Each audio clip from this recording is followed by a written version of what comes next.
Wah, Bunda dapat hasil tes pack yang menunjukkan 2 garis. Selamat ya. Nah, bonsai pada trimester 1 ini sebenarnya merupakan masa yang penting dan sangat krusial.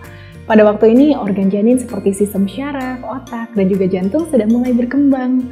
Trimester pertama kehamilan juga sering dianggap sebagai masa rentan kehamilan dengan risiko keguguran.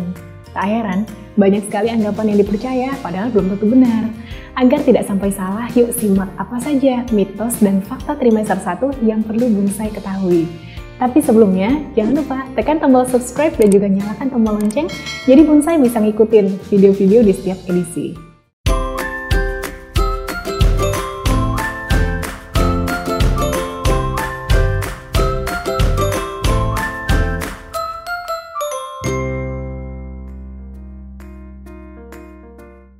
Baik, yang pertama ini adalah tidak mengalami morning sickness. Ini katanya tanda bahaya, mitos atau fakta ya. Jadi ada nggak bonsai yang mendapat kenikmatan hamil tanpa keluhan mual muntah? Wah, ini beruntung banget bun. Tenang aja, karena kehamilan tanpa gejala mual atau muntah tergolong aman kok. Jadi anggapan yang bilang bahwa hamil berbahaya, jelas ini mitos. Setiap bonsai yang sedang hamil memiliki kondisi yang berbeda-beda ya. Jadi ada yang waktu hamil mual muntah di awal kehamilan, ada pula yang tidak. Namun kandungannya tetap baik-baik saja. Selain itu, kebanyakan bonsai juga baru mengalami mual dan muntah saat memasuki masa kehamilan 8-14 minggu. Perlu diketahui bahwa mual dan muntah bukanlah satu-satunya tanda kehamilan yang sehat. Memang telah diketahui bahwa mual saat hamil adalah petanda baik karena menandakan adanya hormon kehamilan yang tinggi. Namun tidak adanya mual muntah juga bukan penanda kehamilan rentan keguguran. Jadi jika bonsai tidak mual-mual, kemungkinan ini disebabkan oleh tubuh bonsai yang bisa beradaptasi dengan cepat dengan kenaikan hormon kehamilan yang disebut sebagai Human Chorionic Gonadotropin atau HCG. Jadi justru bonsai bisa dibilang termasuk dalam kelompok ibu hamil yang kondisi fisiknya kuat dan dapat menghadapi perubahan pada masa kehamilan dengan cepat. Pertanyaan yang kedua tentang porsi makan nih, katanya kalau porsi makan kalau ibu hamil ini harus 2 kali lipat. Mitos atau fakta? Jawabannya adalah mitos belaka. Bonsai tetap perlu menjaga porsi makan selama hamil. Karena ini adalah cara agar kenaikan berat badan selama hamil juga tidak berlebihan. Jadi waktu kehamilan, bonsai juga bisa lancar terhindar dari komplikasi seperti preeklamsia atau diabetes mellitus gestasional. Pada kondisi yang normal, bonsai membutuhkan asupan 1.500 sampai 2.000 kalori per hari. Pada trimester pertama, porsi makan saat hamil hanya dianjurkan untuk bertambah kurang lebih 100 kalori per hari. Ini kayak senilai sebutir apel atau sedikit biskuit kering. Nah, untuk 2 trimester lanjutan, kedua dan ketiga, ini memang kurang lebih 200-300 kalori. Analoginya seperti makan pagi, siang, dan sore biasa, namun bonsai menambahkan porsi snacking antara pagi dan siang dan sore. Nah, ini porsinya kalau bisa mengandung juga protein hewani ya. Selain jumlah kalori, bonsai juga harus memperhatikan kandungan gizi serta nutrisi yang terkandung dalam makanan yang dikonsumsi, karena dapat berpengaruh pada perkembangan bayi di dalam kandungan. Beberapa nutrisi yang perlu dipenuhi selama kehamilan antara lain protein, karbohidrat, serta nutrisi-nutrisi mikro seperti zat besi, asam folat, dan juga vitamin D. Pertanyaan selanjutnya yang katanya kalau ngidamnya nggak diturutin, debay akan ngeces nantinya. Mitos atau fakta? Ini juga mitos ya. Jadi seringkali bonsai sedang hamil menginginkan sesuatu, entah itu makanan, minuman, atau hal yang lainnya. Konon keinginan itu harus dipenuhi agar debay tidak mengeluarkan air liur berlebihan alias ngeces saat nanti sudah lahir.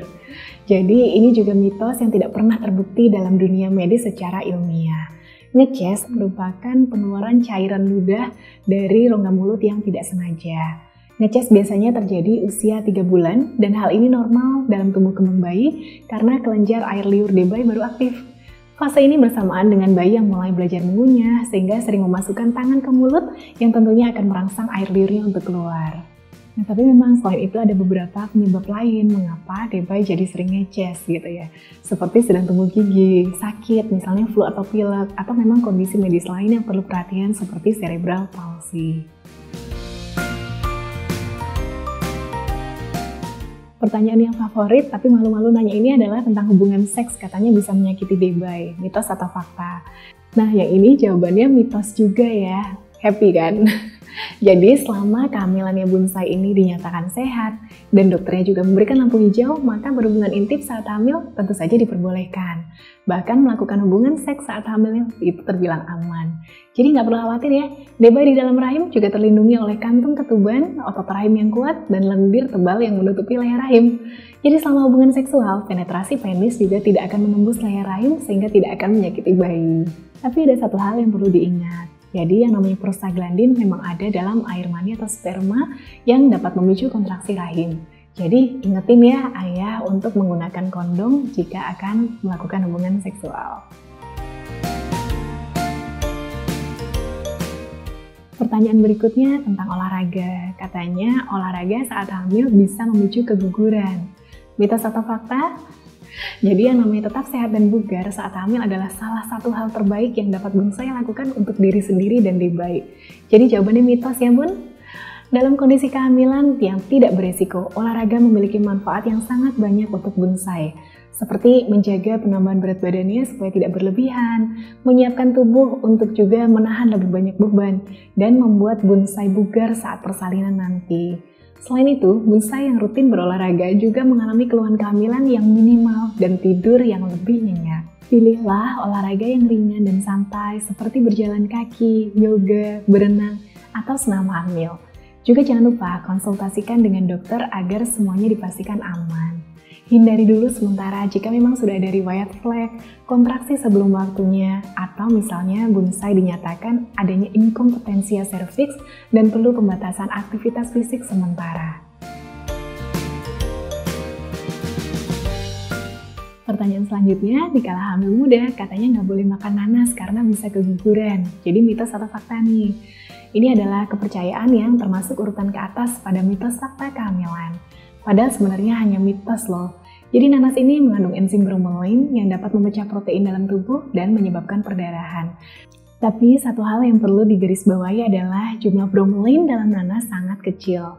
Menurut studi untuk memicu kontraksi atau melunaknya leher rahim, bonsai perlu memakan buah nanas sebanyak kurang lebih 6-8 buah. Dengan kata lain, mengkonsumsi nanas dalam jumlah sedikit atau batas wajar tidak mungkin menyebabkan perdarahan atau keguguran. Malah, nanas merupakan sumber vitamin C yang sangat baik untuk daya tahan tubuh dan juga vitamin B kompleks untuk mengoptimalkan perkembangan janin. Itu tadi beberapa jawaban dari pertanyaan seputar mitos fakta seputar kehamilan trimester pertama. Sekarang Unsa jadi lebih tenang kan? Nah, setelah tahu kebenaran dari mitos dan fakta di trimester 1 ini, ingat bahwa setiap kehamilan memiliki kondisi yang berbeda-beda dan tidak bisa menyamakan dengan kondisi bonsai hamil yang lainnya. Lebih baik yuk kita perbanyak rasa syukur agar bonsai bisa lebih tenang dan juga bisa berkonsultasi juga dengan dokter jika ada kegalauan nih seputar kondisi kehamilan yang mungkin bonsai masih risau. Semangat dan sehat selalu!